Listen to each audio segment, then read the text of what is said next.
L'ampleur des travaux, je ne vais pas parler de ça. Je pense que chronologiquement, je pense que la chose la plus importante, ça a été de trouver l'entraîneur, hein. Et une fois que l'entraîneur a été là et qu'il nous a expliqué déjà son projet, hein, son idée sur le jeu, parce que c'était important.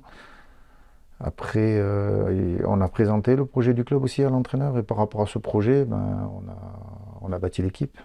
Voilà. Alors bâtir l'équipe, c'était quoi? C'était faire partir les joueurs qui ne faisaient pas partie du projet, hein, de l'entraîneur et du club. Ça a été assez difficile, hein, ça a été assez difficile et long.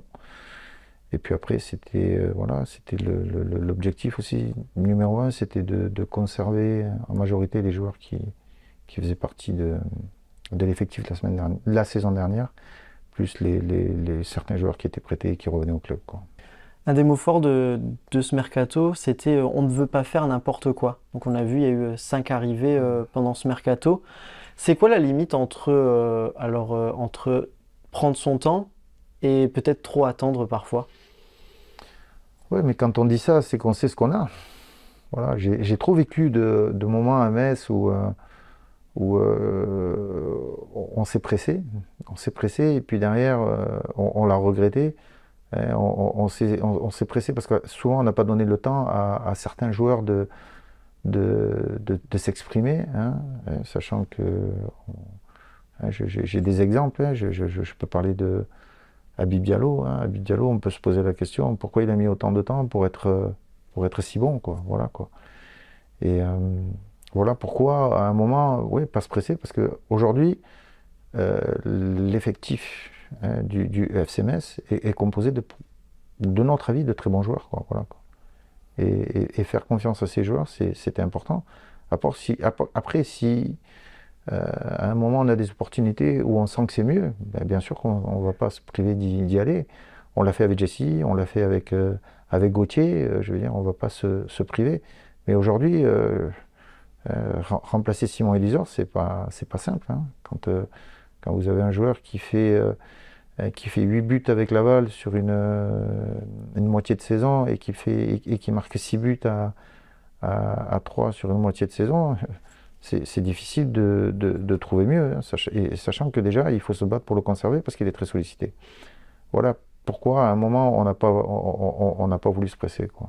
En parlant de ces joueurs justement qui ne sont pas partis, qui ont été sollicités, on a parlé de Simon Elisor, il y a eu Mathieu Hudol aussi, finalement il est resté, c'est une satisfaction. Oui, bien sûr, il y a eu beaucoup de joueurs de sollicités, hein.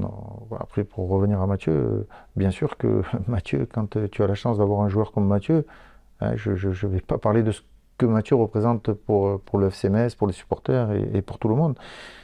Mais quand tu as la chance d'avoir un joueur comme Mathieu dans ton effectif et que tu es le FC Metz et que tu veux remonter, bah, tu te dois de tout faire pour le conserver, quoi. Voilà, quoi. Et ça fait partie un peu de ce que je vous ai dit, quoi. Voilà, quand on a des joueurs de cette qualité dans l'effectif, le plus important c'est de les conserver, comme on a fait aussi avec la prolongation de contrat de Maxime Collin, hein, qui lui aussi a été sollicité. Voilà. On va revenir juste sur le départ d'Arthur Atta. Ça a été une surprise pour beaucoup. On s'est arrivé dans les toutes dernières heures, on va dire, du mercato. Est-ce qu'on peut revenir un petit peu sur son départ? Oui, oui, pour être transparent, c'est vrai que c'est arrivé le dernier jour, hein, c'est allé très vite. C'était pas prévu. Pas du tout, pas du tout, pas du tout, parce que pour nous, Arthur était un joueur, en tout cas pour moi, Arthur était un joueur important. Après, je crois que si à un moment ça s'est fait, c'est que tout le monde était content, hein, c'est-à-dire que le joueur était content et que le club était satisfait aussi. Arthur, il a eu une saison très compliquée l'année dernière, hein, où à mon goût, il aurait dû beaucoup plus jouer, hein. Il a très mal vécu. Et sur ce début de saison aussi, c'était compliqué pour lui, sur les matchs, sur les 2 matchs où il a été là, il a été 2 fois remplaçant, il avait du mal à l'accepter. Et c'est vrai qu'il y a eu cette opportunité, et lui était enthousiaste et très motivé. Et nous, à partir du moment où on était content, voilà, ça s'est fait naturellement, quoi. Voilà un peu comment ça s'est fait pour Arthur, quoi. Voilà. Chaque départ allait être remplacé pendant ce mercato. Ce sera le cas pour Arthur Atta. Ce sera le cas pour Arthur, ouais. On entend parler plus, donc ce sera soit un joker, soit des joueurs qui sont libres de tout contrat. Ce sont les deux seules possibilités, en tout cas aujourd'hui. Mm. Voire peut-être quelqu'un de l'intérieur, c'est un jeune ou pourquoi pas.